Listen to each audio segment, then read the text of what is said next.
नमस्कार साथियों। हम लोग केमिस्ट्री पढ़ रहे थे और इसमें एटॉमिक स्ट्रक्चर वाले सेक्शन में थे। हमने जाना कि परमाणु की सबसे पहली संकल्पना भारतीय ऋषि कणाद के द्वारा दी गई थी। आगे चलकर इसका वैज्ञानिक आधार जॉन डाल्टन के द्वारा दिया गया। इसीलिए डाल्टन को फादर ऑफ एटम के नाम से भी जानते हैं। डाल्टन के अनुसार बताया गया कि परमाणु किसी तत्व का स्मॉलेस्ट पार्टिकल है, सूक्ष्मतम कण है, जिसका फर्दर डिवीजन नहीं हो सकता, यानी उसको आगे विभाजित नहीं किया जा सकता। लेकिन आगे चलकर जे जे थॉमसन ने इलेक्ट्रॉन की खोज कर दी और उन्होंने डाल्टन के इस बात को नकार दिया कि परमाणु का विभाजन नहीं हो सकता। अभी तो परमाणु के कई सारे मूल कण के अतिरिक्त उपकण भी हैं। जैसे आप जानते हैं कि इलेक्ट्रॉन होता, प्रोटॉन होता, न्यूट्रॉन होता, इनको तो फंडामेंटल पार्टिकल माना गया। इसके अतिरिक्त पॉजिट्रॉन, न्यूट्रिनो, पाई मेसॉन, एंटी न्यूट्रिनो, बहुत सारे तरह के पार्टिकल एटम का डिवीजन में हम लोग देखते हैं। तो जो थॉमसन साहब थे उन्होंने इलेक्ट्रॉन की खोज की और उन्होंने जो मॉडल दिया उसको प्लम पुडिंग मॉडल कहते हैं। कई बार आपसे एग्जाम में पूछा जाता है। थॉमसन का एटॉमिक मॉडल को तरबूजे का मॉडल या प्लम पुडिंग मॉडल कहते हैं। इसके अनुसार से बताया गया कि परमाणु की संरचना ठीक उसी प्रकार होती जैसे कि तरबूजे का। जिस प्रकार तरबूजे में उसका बीज गुथा हुआ होता है, ऐसे मान लीजिए आपका तरबूजा होता है और उसके अंदर इसका जो सीड होता वो ऐसे गुथा हुआ होता। ठीक इसी प्रकार इन्होंने बताया कि परमाणु होता उसके अंदर उसका जो इलेक्ट्रॉन होता वो इसके अंदर इम्बेडेड होता। ठीक है। थॉमसन ने इलेक्ट्रॉन के की खोज की और यह भी ज्ञात किया गया कि इलेक्ट्रॉन जो होता वो ऋण आवेशित होता। इन तीन कणों की खोज हुई, इलेक्ट्रॉन, प्रोटॉन और न्यूट्रॉन। आपने जाना था कि इलेक्ट्रॉन के जो डिस्कवरर है वो जे जे थॉमसन साहब है। इलेक्ट्रॉन की खोज जे जे थॉमसन ने की। प्रोटॉन के खोजकर्ता गोल्डस्टीन साहब है और न्यूट्रॉन के खोजकर्ता जो होते हैं वो जेम्स चैडविक होते हैं। इलेक्ट्रॉन जो होता वो निगेटिवली चार्ज होता है, ठीक है, ऋण आवेशित होता है। और आपने जाना था कि इसका जो आवेश होता है वो 1.6 इंटू 10⁻⁻19 कूलम्ब होता है, ऋण आवेशित होता है। और प्रोटॉन पर इतना ही प्लस चार्ज होता है, 1.6 इंटू 10 प्लस में 1.6 इंटू 10⁻⁻19 कूलम्ब, यह धन आवेशित होता है। और न्यूट्रॉन जो होता है वो उदासीन होता है। ठीक है। तो ऐसा आपने जाना था। अब देखिए, इलेक्ट्रॉन यदि ऋण आवेशित है और देखा गया आगे चलकर कि परमाणु इलेक्ट्रिकली न्यूट्रल होते, परमाणु विद्युतता उदासीन होते। आप जानिएगा कि किसी तत्व के परमाणु में जितनी इलेक्ट्रॉनों की संख्या होती उतनी ही प्रोटॉनों की संख्या होती है। तो कहा गया कि अगर इलेक्ट्रॉन ऋण आवेशित है, इसका यह आशय है, और परमाणु विद्युतता उदासीन है, इससे यह स्पष्ट होता है कि परमाणु के बाकी हिस्सों में धन आवेश होगा, पॉजिटिवली चार्ज होगा। और आप जानते हैं कि निगेटिव चार्ज और पॉजिटिव चार्ज को अगर एक दूसरे के काफी नजदीक रखा जाए तो इनके बीच लगने वाले आकर्षण बल का मान काफी अधिक होगा। और यदि एट्रैक्टिव फोर्स का मान अधिक होगा तो परमाणु की जो साइज है, परमाणु का जो आकार है, वो धीरे धीरे वैनिश कर जाएगा। इसी डिफेक्ट को दूर करने के लिए अगले वैज्ञानिक आए, उनका नाम था रदरफोर्ड। उन्होंने 1911 ईस्वी में मॉडल दिया जिसको रदरफोर्ड का एटॉमिक मॉडल कहते हैं। रदरफोर्ड साहब ने अपने एटॉमिक मॉडल को समझाने के लिए एक थीन गोल्ड का फॉइल लिया, यानी सोने का पतला पत्थर लिया। इस तरह से उन्होंने एक थीन गोल्ड का फॉइल लिया और इस पर अल्फा कण का बम्बार्डमेंट कराया। यह है अल्फा कण। ये अल्फा कण को क्या होता है, हीलियम नाभिक होता है। अल्फा कण को हीलियम न्यूक्लियस कहते हैं। और ये इसका एटॉमिक नंबर 2 और मास नंबर 4 अभी चल के हम लोग पढ़ेंगे। तो इसका जब बम्बार्डमेंट कराया गया तो देखा गया कि ज्यादातर अल्फा कण इस हीलियम नाभिक के आर पार हो गए। ठीक है। कुछ अल्फा कणों में थोड़ी मात्रा में डेविएशन हुई। ठीक है। और कुछ अल्फा कण वापस अपने पाथ पर लौट आए। इस आधार पर उन्होंने कुछ निष्कर्ष निकाला। निष्कर्ष कुछ इस प्रकार थे, क्योंकि ज्यादातर अल्फा कण इस गोल्ड फॉइल के आर पार हो गए। इस आधार पर उन्होंने कहा कि परमाणु का ज्यादातर हिस्सा खाली होता। वैकेंट होता है। यहाँ कुछ नहीं है, इसलिए इस अल्फा कणों में थोड़ी मात्रा में भी कोई परिवर्तन नहीं आई, कोई डेविएशन नहीं है। ठीक है। दूसरा बात कि यह अल्फा कण क्या धन आवेशित है, और यहाँ पर निश्चित तौर पर कोई पॉजिटिवली चार्ज पार्टिकल होगा तभी समान आवेश में प्रतिकर्षण हुआ और ये अल्फा कण अपने पाथ से विचलित हो गए, डेविएशन हो गए, डेविएट कर गए, है ना। तो इस आधार पर उन्होंने कहा कि परमाणु में एक नाभिक होता है और नाभिक जो होता है वो धन आवेशित, या पहले इन्होंने कहा कि परमाणु का जो केंद्रीय हिस्सा होता है, जो सेंट्रल पार्ट होता है, उसमें कुछ धन आवेशित कण होते हैं और कुछ अल्फा कण वापस अपने पाथ पर लौट आए। अगर ऐसा हुआ तो इसका यह मतलब है कि यहाँ पर कुछ भारी द्रव्यमान की वस्तुएं कंसंट्रेटेड है, रखी गई है, और ये इस आधार पर उन्होंने कहा कि परमाणु का लगभग अधिकांश द्रव्यमान ये एक छोटे से केंद्र में संकेंद्रित होता है। इस संकेंद्रित जगह का नाम उन्होंने न्यूक्लियस रखा। तो आपसे पूछा जाए कि न्यूक्लियस के खोजकर्ता कौन है, तो रदरफोर्ड साहब। ठीक है। यहाँ से 4 साइंटिस्ट के बारे में आपने जाना। फादर ऑफ एटम किसको कहते हैं? डाल्टन को कहते हैं। इलेक्ट्रॉन के खोजकर्ता जे थॉमसन, प्रोटॉन के गोल्डस्टीन, न्यूट्रॉन के जेम्स चैडविक, न्यूक्लियस की खोज किसने की? रदरफोर्ड ने की। न्यूक्लियस के खोजकर्ता कौन है? रदरफोर्ड साहब है। ऐसा आपको ध्यान रखना। ठीक है। अब इन्होंने जो न्यूक्लियस की खोज की उसका उन्होंने रेडियस भी बताया, और ये रेडियस था 10⁻⁻15 मीटर, और इसी को आप 1 फर्मी कह सकते हैं। रेडियस ऑफ एटम कितना होता है? 1 फर्मी। ध्यान रखिएगा, कई बार एग्जाम में इससे संबंधित प्रश्न पूछे गए। आगे इसमें कहा गया कि जो एटम का जो साइज होता है, परमाणु का जो आकार होता है, या परमाणु का जो रेडियस होता है, अब न्यूक्लियस से आउटर मोस्ट ऑर्बिट के बीच का जो डिस्टेंस होगा वही रेडियस होगा। एटम का जो न्यूक्लियस इन्होंने बताया वो बताया 10⁻10 मीटर, और इसी को एंगस्ट्रम कहते हैं। 1 एंगस्ट्रम होता है। आप पढ़ चुके होंगे कि एंगस्ट्रम जो होता है वो वेवलेंथ को मेजर करने के लिए, सामान्यतः तरंग दैर्ध्य को मापने के लिए हम लोग एंगस्ट्रम का उपयोग करते हैं। ऐसा रदरफोर्ड के एटॉमिक मॉडल में बताया गया। इन्होंने बताया कि परमाणु का जो केंद्रीय हिस्सा होता है, न्यूक्लियस जो होता है, वो उसमें परमाणु का ज्यादातर द्रव्यमान संकेंद्रित होता है, और इसके अंदर जो पार्टिकल ज्ञात हुए वो हुए कौन सा? प्रोटॉन और न्यूट्रॉन। आप जानते हैं कि न्यूट्रॉन के खोजकर्ता कौन है? जेम्स चैडविक साहब। जेम्स चैडविक न्यूट्रॉन के खोजकर्ता। और न्यूट्रॉन कैसी प्रकृति की का पार्टिकल है? तो ये उदासीन है, न्यूट्रल। अब देखिए, इस समय एक वैज्ञानिक थे, इनका नाम था मैक्सवेल। मैक्सवेल साहब। मैक्सवेल ने जो मॉडल, मैक्सवेल ने कहा ये मान लेते हैं न्यूक्लियस है, इसमें प्रोटॉन और न्यूट्रॉन, ठीक है, और इलेक्ट्रॉन इसके चारों ओर एक पथ पर चक्कर लगाता है, अकॉर्डिंग टू रदरफोर्ड। अब इलेक्ट्रॉन किसी पथ पर चक्कर लगा रहा है, इसका पाथ कैसा है? सर्कुलर पाथ है, वृत्ताकार पथ। अगर कोई वस्तु वृत्ताकार पथ पर चल रही हो तो इसके वेग की दिशा, वेलोसिटी का जो डायरेक्शन होता है, इस पर हम कोई स्पर्श रेखा, जैसे यहाँ लिखे तो वेग की दिशा ऐसी हो गई, यहाँ पर देखें तो इसके वेग की दिशा इधर हो गई, यहाँ देखें तो इसके वेग की दिशा इधर होगी, और यहाँ देखें तो इसके वेग की दिशा कुछ इस प्रकार से होगी। ठीक है। तो कोई अगर पार्टिकल सर्कुलर पाथ पर चल रहा है, वृत्ताकार पथ पर चल रहा है, तो उसके वेग की दिशा तो हर क्षण बदलेगी, और अगर वेग में परिवर्तन हो रहा है तो पार्टिकल किस में होगा? एक्सीलरेशन में होगा, त्वरण में होगा। आप जानते होंगे कि वेग में परिवर्तन की दर को हम लोग त्वरण कहते हैं। तो चूंकि इलेक्ट्रॉन वृत्ताकार पथ पर चल रहा है, अतः इलेक्ट्रॉन के वेग की दिशा हर क्षण बदल रही है, और इलेक्ट्रॉन के अगर वेग की दिशा बदल रही है तो इलेक्ट्रॉन किसमें? त्वरण में।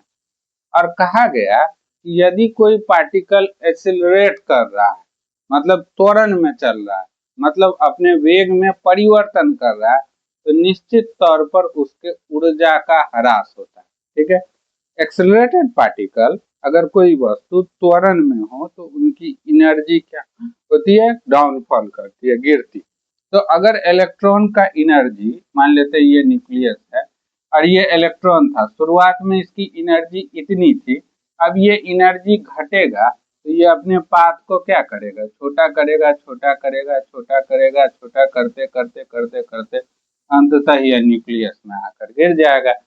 और अगर ये इलेक्ट्रॉन न्यूक्लियस के अंदर ड्रॉप कर गया तो न्यूक्लियस का जो ये एटम का जो रेडियस था, जो आपने 10⁻⁻10 मीटर कैलकुलेट किया था, ये तो नहीं हो पाएगा।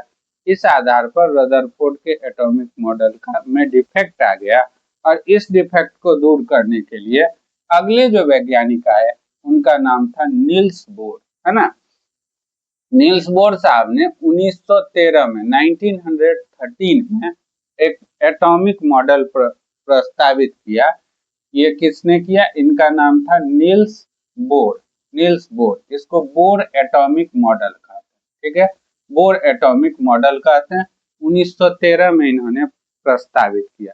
अब दो तीन बातें यहाँ से ध्यान रखनी है जो एग्जाम में पूछा जाता है कि बोर का एटॉमिक मॉडल किस सिद्धांत पर आधारित है। तो बोर का जो एटॉमिक मॉडल है ये क्वांटम सिद्धांत पर आधारित है, ठीक है। ये जो मॉडल है वो किस मॉडल पर आधारित है, तो क्वांटम सिद्धांत पर आधारित, ठीक है। एक बात और आप पहले ही जान लीजिए कि बोर का एटॉमिक मॉडल हाइड्रोजन और हाइड्रोजन लाइक तत्व के लिए, किस एलिमेंट के लिए, तो हाइड्रोजन एवं हाइड्रोजन सदृश, हाइड्रोजन सदृश तत्व। हाइड्रोजन सदृश से मतलब, सदृश तत्व मतलब ऐसे तत्व जिनमें इलेक्ट्रॉनों की संख्या एक हो। एग्जाम्पल के लिए आप देखिए कि हीलियम प्लस, हीलियम की परमाणु संख्या 2, तो 2 इलेक्ट्रॉन होता है, एक निकाल देते हैं। हीलियम प्लस लिथियम 2 प्लस, ऐसे करके इन तत्वों के लिए वैलिड है ना। 1913 में जो एटॉमिक मॉडल दिया गया उसको बोर एटॉमिक मॉडल कहते हैं। ये किस सिद्धांत पर आधारित था, क्वांटम सिद्धांत पर आधारित था। ये हाइड्रोजन एवं हाइड्रोजन सदृश तत्वों के लिए वैलिड था, अर्थात ऐसे तत्व जिनमें इलेक्ट्रॉनों की संख्या एक ही हो, जैसे हाइड्रोजन और हीलियम प्लस, लिथियम 2 प्लस, इसके लिए, ठीक है। इसमें इन्होंने क्या क्या बातें बताई, इन्होंने सबसे पहला बात बताया कि ठीक है ये एटम है और एटम का ये न्यूक्लियस, ठीक है। इस न्यूक्लियस के चारों ओर उन्होंने कहा कि एटम जो है, एटम में न्यूक्लियस होता है और न्यूक्लियस के चारों ओर इलेक्ट्रॉन चक्कर तो लगाता है लेकिन एक किसी फिक्स रास्ते पर चक्कर लगाता है, ठीक है। इलेक्ट्रॉन न्यूक्लियस के चारों ओर एक निश्चित रास्ते पर चक्कर लगाता और इस निश्चित रास्ते का नाम उन्होंने ऑर्बिट रखा, जिसको आप कक्षा कहते हैं। According to Bohr atomic model, electron जो होता वो न्यूक्लियस के चारों ओर किसी निश्चित रास्ते पर चक्कर लगाता, इस निश्चित रास्ते का एक फिक्स पाथ पर चक्कर लगाता। इस फिक्स पाथ का नाम उन्होंने ऑर्बिट रखा और इसका नाम के एल एम एन ओ ऐसे हम लोग रखते हैं, ठीक है। सबसे पहले वैज्ञानिक थे, उन्होंने पहले ऑर्बिट की खोज की थी, उनके नाम का पहला लेटर के से प्रारंभ होता है, इसलिए इन्होंने इसका नाम के रख दिया, के एल एम एन ओ, मतलब इंग्लिश अल्फाबेट के अनुसार से इन्होंने रखा। कहा कि इलेक्ट्रॉन न्यूक्लियस के चारों ओर किसी फिक्स रास्ते पर चक्कर लगाता है, इस रास्ते का नाम उन्होंने क्या कहा, ऑर्बिट कहा, यानी कक्षा, ठीक है। दूसरा बात कहा कि ये जो कक्षा है, जो ऑर्बिट है, मान लेते हैं कि ये पहली कक्षा है, ये के है, ये एल है, ठीक है। तो इस कक्षा के ऊर्जा का मान निश्चित होता है। इस कक्षा के, ये मान लेते हैं कि ये हमारा ऑर्बिट है, तो इस कक्षा के ऊर्जा का मान निश्चित होता इसमें, और इस कक्षा का की त्रिज्या भी निश्चित होती है, और इसका जो इसमें जो इलेक्ट्रॉन चक्कर लगा रहा है उसके वेलोसिटी का मान भी फिक्स होता है।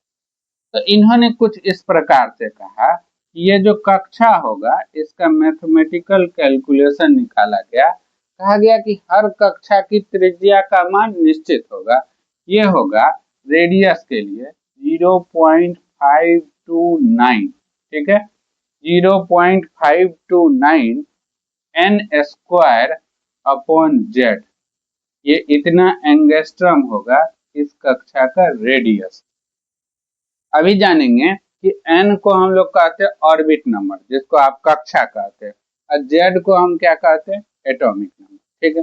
दूसरा बात कहा गया कि इसका जो एनर्जी होगा वो भी फिक्स होगा, ये होगा -13.6, और ये हम लोग इसके लिए कहते हैं Z² अपॉन n², ये होता है इलेक्ट्रॉन वोल्ट में।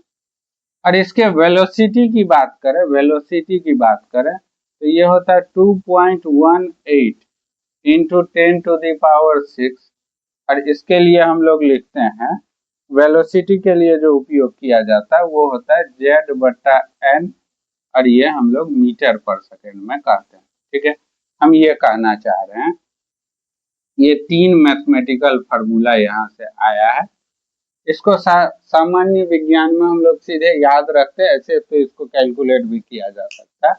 इन्होंने कहा according to Bohr atomic model, ये कहा गया कि इलेक्ट्रॉन न्यूक्लियस के चारों ओर किसी निश्चित रास्ते पर चक्कर लगाता, इस निश्चित रास्ते का नाम, इस निश्चित पथ का नाम इन्होंने क्या रखा, ऑर्बिट रखा, कक्षा रखा। और इस कक्षा के बारे में बताया कि इस कक्षा के त्रिज्या का मान, मतलब रेडियस का मान क्या होता है, वो फिक्स होता है। इस कक्षा के रेडियस का मान फिक्स होता है, और उसको कैसे कैलकुलेट करते हैं, 0.529 n² अपॉन z। यहाँ पे n को कहते हैं ऑर्बिट नंबर, इन सब में n से आशय है, n को कहते हैं हम लोग ऑर्बिट नंबर, जिसको आप कहते हैं कक्षा संख्या। ऑर्बिट नंबर या इसी को आप कहिए कक्षा संख्या, इसको कक्षा संख्या कहते हैं। जैसे k ऑर्बिट है तो कक्षा संख्या 1 हो गया, l के लिए 2 कहते हैं, m के लिए हम लोग 3 कहते हैं, n के लिए 4 कहते हैं। ठीक है। और z को क्या कहते हैं, z को हम लोग कहते हैं एटॉमिक नंबर, यानी हम लोग कहते हैं परमाणु संख्या। ध्यान रखेंगे, ऐसा कहा गया। ठीक है। ऐसा कहा गया कि उसके अगर इलेक्ट्रॉन किसी परमाणु के चारों ओर किसी रास्ते पर चक्कर लगा रहा है तो उस रास्ते की सबसे पहले उसकी जो त्रिज्या होगी वो फिक्स होगी, और उस त्रिज्या का मान कितना होगा, 0.529 n² अपॉन z²। जैसे आपसे कहा जाए कि पहले ऑर्बिट का r1, मान लेते हैं पहले ऑर्बिट का रेडियस कितना होगा, तो आप ऐसे कैलकुलेट कर सकते हैं 0.529। ठीक है। 0.529 हम हाइड्रोजन के लिए कैलकुलेट कर रहे हैं, ये सारा चीज हम लोग हाइड्रोजन के लिए कैलकुलेट कर रहे हैं। यहाँ पे देखिए पहला ऑर्बिट है, फार्मूला क्या होता है, n² अपॉन z होता है, ये किस में, एंगस्ट्रम में। तो आप यहाँ देखिए कि 0.529, ठीक है, n का मान पहले ऑर्बिट के लिए 1 का स्क्वायर, और इसका एटॉमिक नंबर भी z एटॉमिक नंबर होता है, एक ही, तो ये कितना हो जाएगा, 0.529 एंगस्ट्रम हो जाएगा। ये हाइड्रोजन के पहले ऑर्बिट का रेडियस। अगर हम कहें कि ये इलेक्ट्रॉन दूसरे ऑर्बिट में, तो ऐसे इसको कैलकुलेट करेंगे 0.529। ठीक है। अब n² यानी n के जगह पर 2 का स्क्वायर है ना, 2 का स्क्वायर करेंगे, और z एटॉमिक नंबर तो फिक्स ही है, ऐसे इसको कैलकुलेट हम लोग कर सकते हैं। ठीक है। इसकी ऊर्जा हमें कैलकुलेट करनी है, इस सूत्र से हम लोग कैलकुलेट कर सकते हैं, इस फॉर्मूला से, n² अपॉन z²। जैसे पहले ऑर्बिट का क्या हो जाएगा, पहले ऑर्बिट के लिए -13.6 होगा, ऐसा आप कह सकते हैं। ठीक है। तो ये कहा गया इसकी ऊर्जा का मान भी फिक्स होता, और उसके बाद इसमें जो इलेक्ट्रॉन चक्कर लगा रहा होता तो इसके वेलोसिटी का मान भी फिक्स होता। और अगर ऐसा है, उसकी एनर्जी का भी मान फिक्स है, उसके रेडियस का भी मान फिक्स है, उसके वेलोसिटी का मान भी फिक्स है, तो इस स्थिति में इलेक्ट्रॉन की ऊर्जा की हानि नहीं होती है। और इलेक्ट्रॉन के ऊर्जा की हानि नहीं होगी तो इलेक्ट्रॉन वापस न्यूक्लियस के अंदर आकर ड्रॉप नहीं करेगा।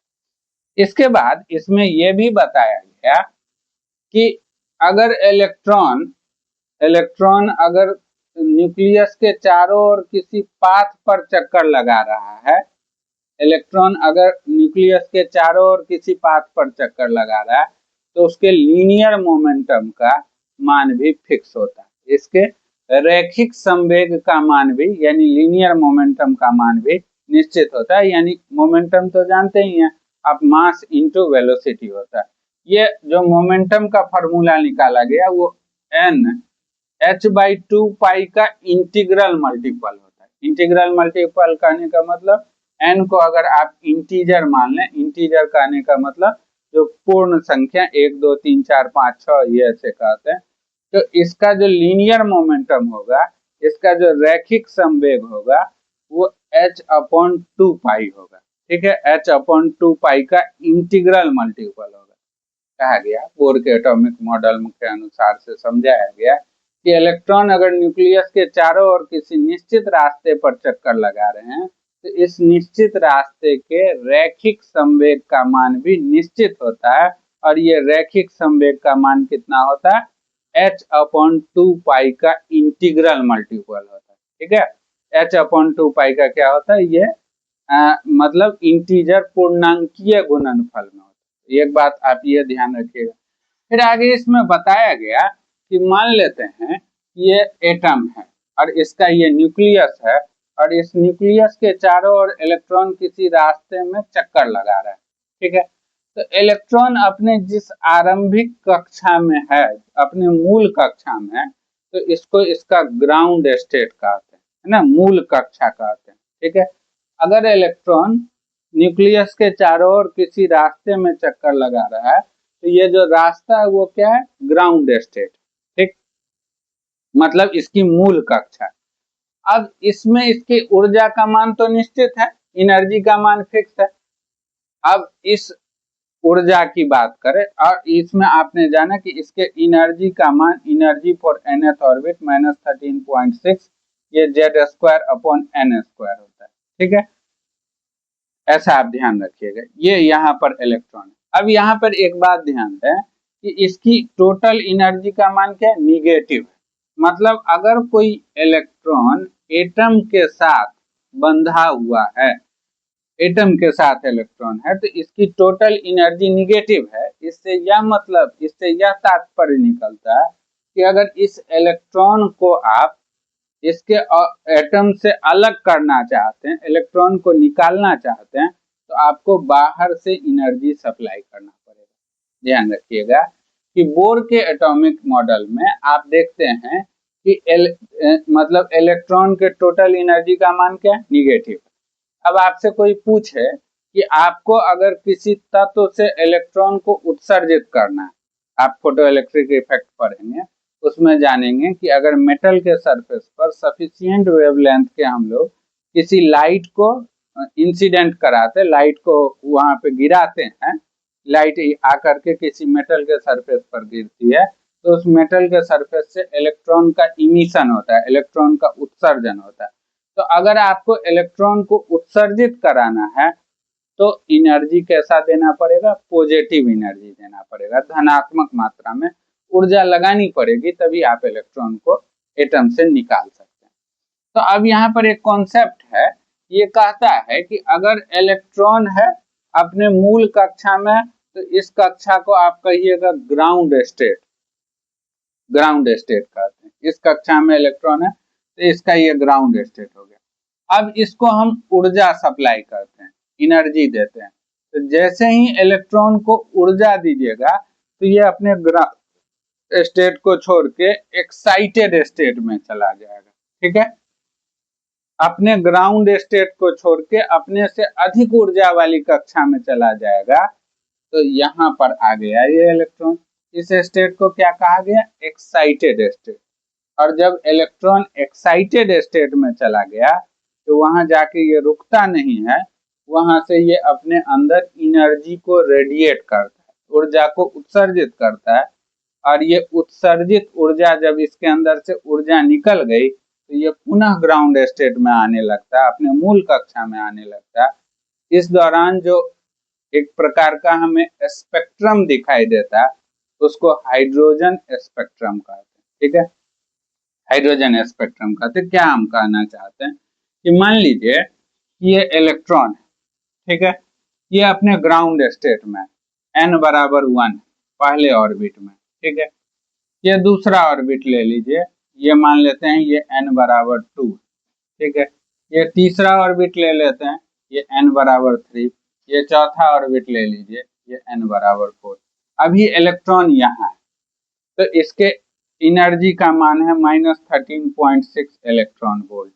इसको अगर हम ऊर्जा देंगे तो ये अपने से अधिक ऊर्जा वाले कक्षा यहाँ पे चला जाएगा, ठीक है। और यहाँ जाने के बाद ये अपने अंदर से ऊर्जा को उत्सर्जित करेगा और उत्सर्जित कर यह अपने मूल कक्षा में आना चाहेगा, ग्राउंड स्टेट में आना चाहेगा। तो इस दौरान जो ऊर्जा उत्सर्जित होती है वही आपको लाइट के फॉर्म में, प्रकाश के फॉर्म में दिखाई देता है। इसी को हाइड्रोजन स्पेक्ट्रम कहते हैं। जैसे इस कक्षा में इलेक्ट्रॉन पहुंच गया, इस कक्षा से आएगा, यहाँ पे आना चाहेगा तो इस दौरान उसकी ऊर्जा उत्सर्जित होगी। फिर इस कक्षा से आना चाहेगा या फिर इस कक्षा से आना चाहेगा, तो इस दौरान जो ऊर्जा उत्सर्जित होती है उसी को हम एक स्पेक्ट्रम के रूप में देखते हैं। इसी स्पेक्ट्रम को हाइड्रोजन स्पेक्ट्रम कहते हैं। इसके उदाहरण से आप समझ सकते हैं, जैसे जब आर्क वेल्डिंग किया जाता है तो देखिएगा कि वेल्डर जब मेटल के वो छड़ को, जो मेल्टिंग रॉड होता है, उसको ऐसे टच कराता है, इलेक्ट्रिसिटी के माध्यम से उसकी एनर्जी को एक्सीलरेट किया जाता है, इलेक्ट्रॉन को ऊर्जा दी जाती है।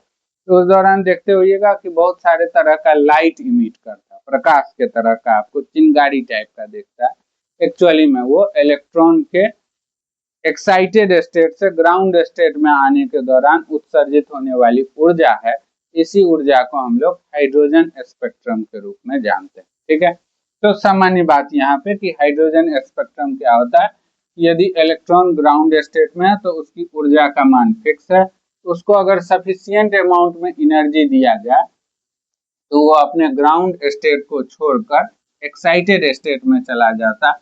वहां जाने के बाद वह रुकता नहीं है, परंतु अपने अंदर से ऊर्जा को उत्सर्जित करता है। यही उत्सर्जित ऊर्जा हमें हाइड्रोजन स्पेक्ट्रम, प्रकाश के रूप में दिखाई देती है। इसी को हाइड्रोजन स्पेक्ट्रम कहते हैं, ठीक है। अब इसके बाद आपने एक चीज आपने जाना, एक चीज होता है ऑर्बिट। ऑर्बिट, इसको अभी हम लोग जानते, इसको हमने कहा कक्षा।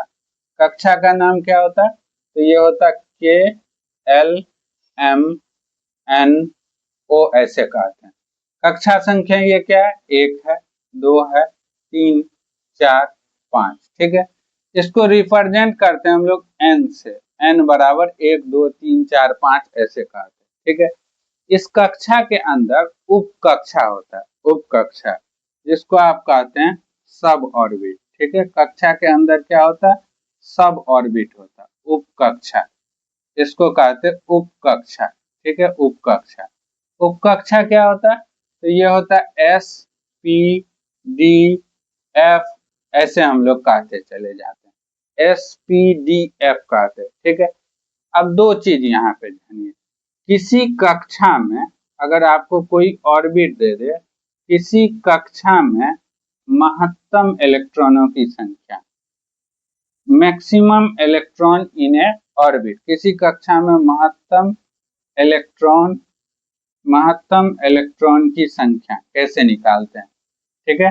किसी कक्षा में महत्तम इलेक्ट्रॉन की संख्या को कैलकुलेट करने का जो फार्मूला होता है वो होता है 2n स्क्वायर, ठीक है। 2n square, maximum number of electron in an orbit equals होता है 2n स्क्वायर, जहां n बराबर होता है, जहां n बराबर होता है ऑर्बिट नंबर, यानी इसको आप कक्षा संख्या कहते हैं, ऑर्बिट नंबर, यानी इसी को आप कक्षा संख्या कहते हैं। अब पूछा जाए कि पहले ऑर्बिट में मैक्सिमम इलेक्ट्रॉन कितना होगा, तो n बराबर अगर 1 हो गया तो मैक्सिमम इलेक्ट्रॉन, महत्तम इलेक्ट्रॉन आपसे पूछा जाए, महत्तम इलेक्ट्रॉन ई का मान पूछा जाए, तो 2 इंटू एन का मान कितना, 1, तो 2 गुना 1 का स्क्वायर यानी 1 है। दूसरे ऑर्बिट में पूछा जाए तो यहाँ पे देखिए n बराबर 2, यहाँ पे 2n स्क्वायर निकालिए, यहाँ 2 गुना 2 का स्क्वायर, 2 का स्क्वायर 4, 4 गुना 2 कितना हो जाएगा, 8। अगर n बराबर आपसे 3 कहा जाए तीसरे कक्षा में, तो 2 और यहाँ पे 3 का स्क्वायर, 3 का स्क्वायर कितना, 9, 2 इंटू 9 कितना, 18 हो जाएगा।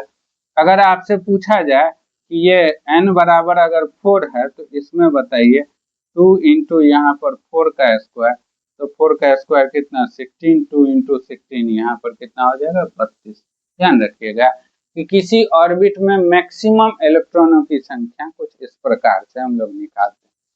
अब देखिए इस ऑर्बिट के अंदर क्या होता है, सब ऑर्बिट। ठीक है, इस ऑर्बिट के अंदर क्या होता है, सब ऑर्बिट, और हर सब ऑर्बिट में कितने इलेक्ट्रॉन होंगे इसकी भी संख्या निश्चित है।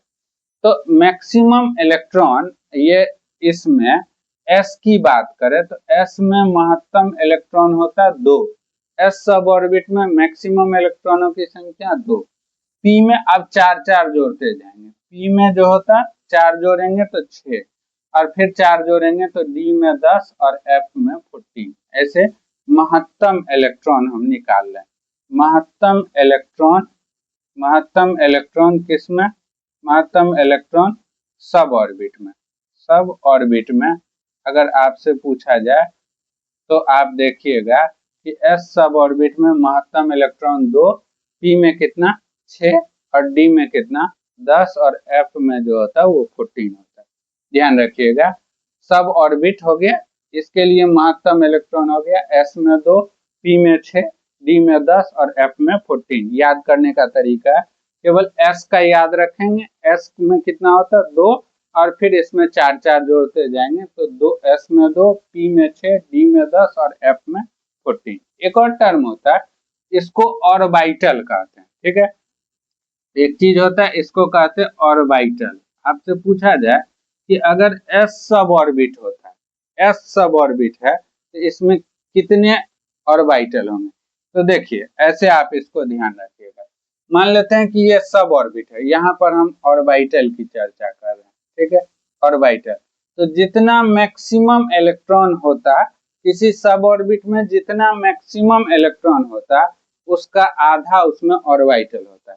तो s में मैक्सिमम इलेक्ट्रॉन कितना 2, तो ऑर्बिटल की संख्या इसका आधा यानी 1 हो जाएगा। ठीक है, p में कितना, p में 6 मैक्सिमम इलेक्ट्रॉन, तो ऑर्बिटल इसमें कितना 3 होगा। d में कितना, d में मैक्सिमम 10, तो इसका आधा कितना होगा 5, ऑर्बिटल की संख्या 5। f में कितना 14, तो इसका आधा कितना होगा 7। तो ध्यान रखिएगा ये 3 चीज। एक को कहते हैं ऑर्बिट जिसको कक्षा संख्या कहते हैं, इसको k l m n o से दिखाते हैं। रिप्रेजेंट करने का तरीका n से प्रदर्शित करते हैं और इसका नंबर 1 2 3 4 5 लेते हैं। ऑर्बिट के अंदर क्या होता है, सब ऑर्बिट, ये s p d f कहते हैं। ठीक है, सब ऑर्बिट में s में मैक्सिमम 2 इलेक्ट्रॉन, p में मैक्सिमम 6, d में कितना 10, f में कितना 14। मतलब s का याद रखेंगे 2 और 4 ऐड करते जाएंगे। मैक्सिमम इलेक्ट्रॉन का आधा इसमें क्या होता है, ऑर्बिटल होता है। s में ऑर्बिटल की संख्या 1, p में कितना 3, d में कितना 5 और f में कितना तो 7। ऐसे ही, और किसी ऑर्बिट में मैक्सिमम इलेक्ट्रॉनों की संख्या पूछी जाए तो आप कहिएगा कि 2n² होता है, जहां n को क्या कहते हैं, ऑर्बिट नंबर कहते हैं। जैसे किसी भी ऑर्बिट में महत्तम इलेक्ट्रॉन आपसे निकालने के लिए कहा जाएगा तो इस प्रकार निकालें। अभी हम लोग जानेंगे कि एटॉमिक नंबर क्या होता है, मास नंबर क्या होता है, और फिर इसका एप्लीकेशन करेंगे जिससे हम लोग इलेक्ट्रॉनिक कॉन्फ़िगरेशन, जिसमें ऑफ-बाउ प्रिंसिपल, फुंड्स रूल और पॉली एक्सक्लूजन प्रिंसिपल जानेंगे।